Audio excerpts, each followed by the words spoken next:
Have you ever felt that no matter how hard you try to change your life, you always end up returning to the same starting point? You promise yourself to stay calm, to be stronger, to stop worrying about what you can't control. But a single word, a disappointment, or a bad day is enough to make everything collapse as if nothing had changed. You're not here by coincidence. Maybe today is the moment when you begin to understand how to make a real change, not from what happens outside of you, but from what happens within you. Centuries ago, the Stoic philosophers discovered that suffering doesn't come from events themselves, but from the interpretation we give to them. They learned to stay calm amid chaos, to not depend on luck or circumstances, and to find serenity even when everything seemed to fall apart. What they practiced were not empty theories, but simple mental exercises that transformed their way of living. And those same tools can now help you regain the clarity and strength you may feel you've lost. That's why in this episode I want to share with you 13 Stoic lessons, simple but deeply powerful, designed to help you start transforming your life today, step by step, without complications. If any of these teachings resonate with you, write in the comments the phrase, "Change begins in my mind." It will be our reminder that true transformation doesn't come from the external world, but from the mind that perceives it. And before we begin, if this message inspires you or you think it could help someone else, share it. You never know if you might be giving someone the exact words they needed to hear. Subscribe and activate the notification bell to join us on this Stoic journey. Every bit of support, each comment, each subscription, helps us immensely to keep creating content like this. Thank you for being here. Now let's begin. First lesson. Learn to let go of what doesn't depend on you. A great part of human suffering arises from trying to control what is not under our power. We want others to act as we expect, life to follow our plans, and everything to go according to our expectations. However, Stoicism reveals a liberating truth. You can't control what happens, only how you respond to it. Epictetus expressed it clearly. It's not what happens to you that disturbs you, but what you tell yourself about what happens. When you understand this, you discover that letting go is not surrender, it's regaining power. Every time you choose not to react with anger, every time you stop insisting on convincing someone or stop replaying something you can't change, you are practicing the art of serenity. Letting go is not losing, it's gaining peace. What doesn't depend on you, let it flow. What is in your hands, do it calmly and intentionally. That's the line that separates anxiety from inner freedom. So next time something upsets you, pause and ask yourself, does this really depend on me? If the answer is no, breathe and let it go. In the comments, tell me, what situation in your life do you need to let go of to regain your peace? Second lesson. Stop fighting against reality. One of the most common causes of frustration is our resistance to what's already happening. We want things to be different, people to change, life to take another course. But Stoicism teaches that suffering doesn't come from the event itself, but from the inner struggle we have with it. When something happens, a loss, a rejection, a mistake, and you keep repeating, "This shouldn't be happening," you only increase your pain. Acceptance isn't resignation.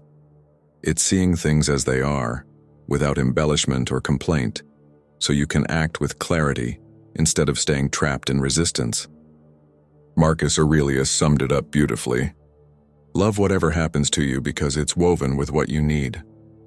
As difficult as it sounds, every situation hides a lesson. When you stop fighting against reality, your mind calms down, and from that calm, you can think better, decide better, and act better. Fighting the inevitable means losing twice, once for the event and once for your reaction to it. Next time something doesn't go as planned, observe your thoughts before judging. Ask yourself, am I accepting what is or still fighting what I can't change? That single question can be the border between frustration and serenity. Write it in the comments. What aspect of your life do you need to accept to move forward with more peace? Third lesson, take a breath before reacting. An impulsive mind always pays a high price for its words and actions, and the Stoics knew this very well. Reacting without thinking means giving your power away to the moment. When someone provokes you, when things don't go as planned, or when a strong emotion strikes, the first impulse is usually to defend, attack, or run. But that first impulse is rarely wise. Epictetus said that he who masters himself is more powerful than he who conquers armies, and he wasn't exaggerating. Controlling an emotion is a much greater victory than winning an argument. When you feel about to explode, stop and breathe, not out of weakness, but out of wisdom. A deep 3-second breath gives you something emotions try to steal: perspective. From calm, you see things as they are. From anger, you only see what your ego wants to see. Every time you choose not to react, you're forging a strong mind, one that decides instead of being dragged by impulses. So next time something disturbs you, before you answer, keep silent and breathe. Ask yourself, do I want to be right, or do I want to be at peace? A simple yet deeply transformative question. Write it in the comments. In what recent situation would pausing before reacting have helped you? Fourth lesson, use problems as training. Most people see problems as punishments, but the Stoics understood them as opportunities to grow stronger. Marcus Aurelius said that the obstacle becomes the way, because he knew that every challenge is a test that forges character. There is no growth without resistance, no strength without weight. When life challenges you, it's not punishing you, it's training you. Every disappointment, mistake, or fall can become a lesson if you look at it with the right perspective. Think about it. When something doesn't go your way, you have two options. You can complain and repeat, "Why me?" Or you can stop and ask, "What can I learn from this?" That question changes your mindset from victim to student. The Stoic doesn't run away from problems, they use them to grow. Over time, this attitude turns them into someone wiser, more resilient, and calmer, because they learn not to fear difficulty, but to use it. Next time you face an obstacle, remember, this isn't blocking your path, this is the path. Ask yourself, what part of me needs to grow stronger because of this experience? Write in the comments, what difficult situation helped you become stronger? Fifth lesson, start your days with a prepared mind. How you start your morning largely determines how you'll live the rest of your day. The Stoics began each day by preparing their minds for what was coming. Marcus Aurelius wrote, "Today I will meet people who are meddlesome, ungrateful, arrogant, and selfish, but none of that will affect me." He didn't say it with resignation, but with wisdom. He understood he couldn't control others' actions or external circumstances, but he could control his attitude toward them. Preparing your mind doesn't eliminate problems, it makes you stronger before they appear. If you wake up expecting everything to go perfectly, any setback will frustrate you. But if you accept that challenges are part of the day, you'll face them with serenity. Before checking your phone, reading news, or rushing to work, take a minute for yourself. Breathe, feel gratitude, and repeat mentally, "Today I will stay calm no matter what happens." That small daily habit trains your mind more than any motivational speech. Each morning is a new chance to decide who you want to be during the day. Don't let the world dictate how you should feel. Decide for yourself.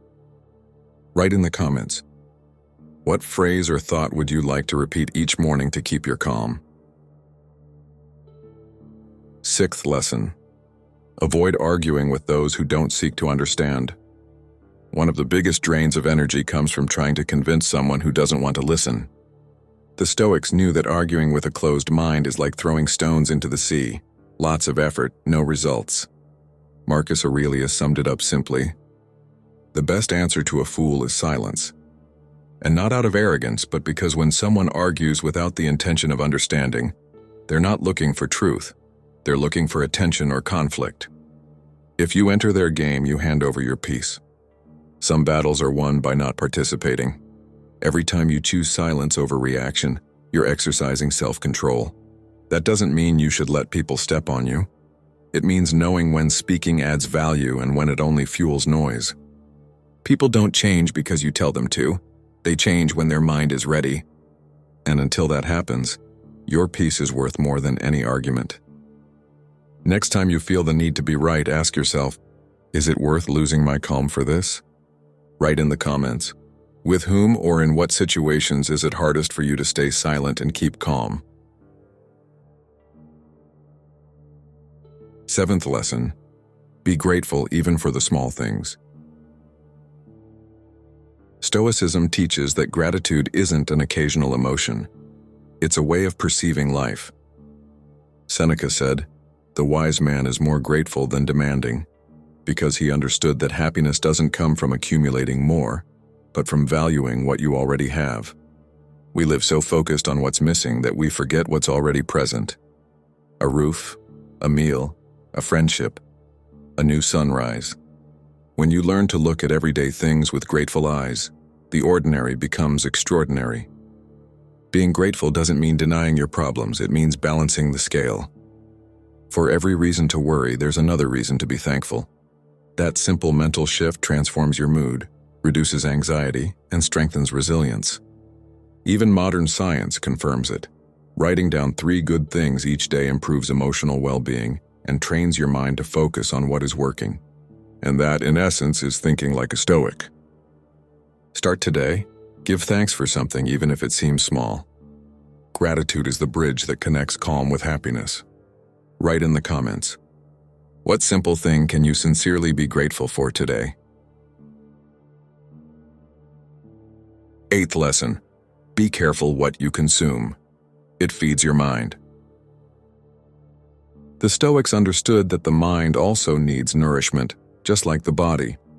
Seneca warned that if you surround yourself with noise, empty talk, or negative ideas, you'll end up thinking like them. In our time, that noise has multiplied. Social media, alarming news, endless comparisons. All of it becomes a mental diet that shapes the way you think, feel, and act. What you consume either builds you or breaks you. If you fill your mind with superficial content or people who only criticize, you'll end up drained, confused, or anxious. But if you carefully choose what you allow in, a book that inspires you, an honest conversation, or a moment of silence, your mind will find balance. Stoicism invites you to protect your attention as if it were your most precious resource, because it is. The quality of your life depends on what you choose to pay attention to. Ask yourself, am I feeding my mind with what strengthens me or with what wears me down? Write in the comments, what habit, content, or influence do you feel you need to stop consuming to find more mental peace? 9th lesson, learn to be alone without feeling empty. For the Stoics, solitude wasn't a punishment, but a space for power and self-knowledge. Marcus Aurelius spent long hours in silence writing, not out of sadness, but because he knew that only in stillness can one truly listen to oneself. Today, most people run from solitude, hiding in distractions, social media, empty talk, constant noise, or superficial company. But when you're surrounded by stimulation all the time, it's impossible to hear what your mind is trying to tell you. Being alone isn't the same as being empty. It's giving yourself the chance to know who you are, organize your thoughts, and strengthen your mind. Epictetus said the wise man is self-sufficient, not because he needs no one, but because he doesn't depend on others to feel at peace. That's the difference between being alone and feeling lonely. The first chooses calm. The second fears silence. When you learn to enjoy your own company, solitude becomes a refuge, not a punishment. From that inner space, you relate to others out of freedom, not need. Give yourself moments of stillness, even if it's just a few minutes a day. Turn off the noise, sit with yourself, and listen carefully to what your inner voice is trying to say. Write in the comments, what's the hardest thing for you to face when you're alone with yourself? 10th lesson, do the best you can with what you have. One of the most liberating Stoic teachings is learning to accept your limits without stopping your actions. You won't always have perfect conditions or the ideal moment. You also won't have total control. But that doesn't mean you can't move forward. Marcus Aurelius made it clear, Do not wait for the perfect circumstances to act rightly. The Stoic doesn't freeze waiting for everything to align. He does what he can with what he has, and that's enough. When you focus on what's missing, frustration grows. When you focus on what you can do, you regain your power. Maybe you can't change your job right now, but you can change your attitude. Maybe you can't control how others treat you, but you can control how you speak to yourself. Small acts repeated with consistency bring about massive transformation. It's not about doing it perfectly, it's about doing it at all. Stop waiting for the ideal moment and start from where you are. No step is small when it takes you closer to the person you want to become. Write in the comments, what could you start today with the resources you already have to improve your life? 11th lesson. Don't wait for the perfect moment, create it. Most people spend their lives waiting to have more time, more money, more energy, more motivation. And while they wait, life slips away. Seneca warned centuries ago, while we wait to live, life passes by. Stoicism teaches that the perfect moment doesn't exist. Perfection lies in acting even when you don't feel ready, because action, no matter how small, always moves you closer to change than inaction ever will. Every time you postpone something important, you feed inertia.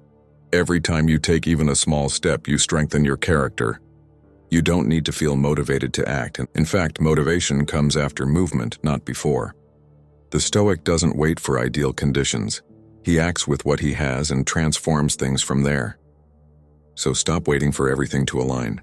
Start today, with what you have, as you are. The perfect moment isn't found, it's created. Write in the comments, what have you been postponing that you could start right now instead of waiting? 12th lesson. Guard your time as if it were gold. For the Stoics, time was the most valuable treasure a human could possess. Seneca expressed it with brutal clarity. It's not that we have little time, but that we waste much of it. We can lose money, possessions, or even people, but time never comes back. And yet, we give it away carelessly. Hours on social media, empty conversations, useless worries, or activities that add nothing to our peace. Every minute that passes will never return. The Stoics reminded us that living consciously means protecting this invisible treasure. It's not about filling every moment with productivity. It's about giving value to what you do. When you invest your time in something that inspires you, improves you, or connects you genuinely with others, you are using it well. But when you waste it comparing yourself, complaining, or procrastinating, you are letting life slip away, drop by drop. There's no greater waste than spending your days on things that don't bring you closer to what truly matters. Make time your ally, not your enemy. Live each day knowing you can't buy even one more second. Write in the comments, in what part of your life do you feel you're losing the most time, and how could you reclaim it? 13th lesson. True freedom lies in mastering yourself. Epictetus was a slave for much of his life, and yet he claimed to be free. Why?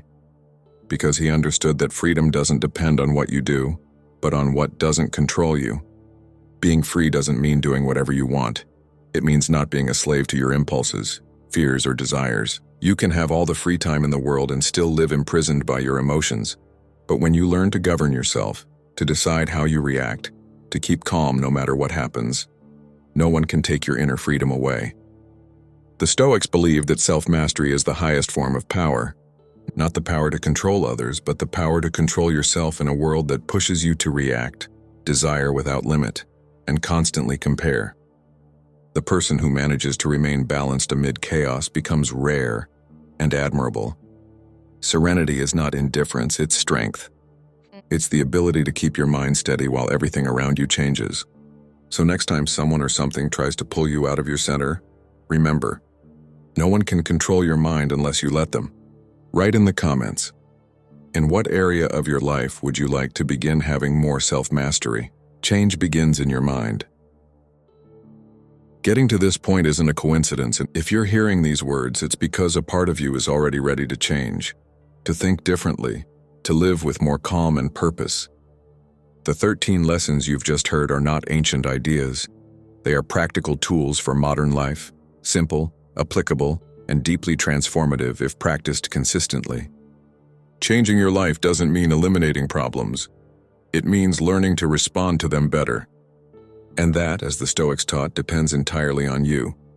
Every time you choose to let go of what you can't control, accept reality without resistance, breathe before reacting, or appreciate what you have, you're taking real steps toward a freer and stronger life.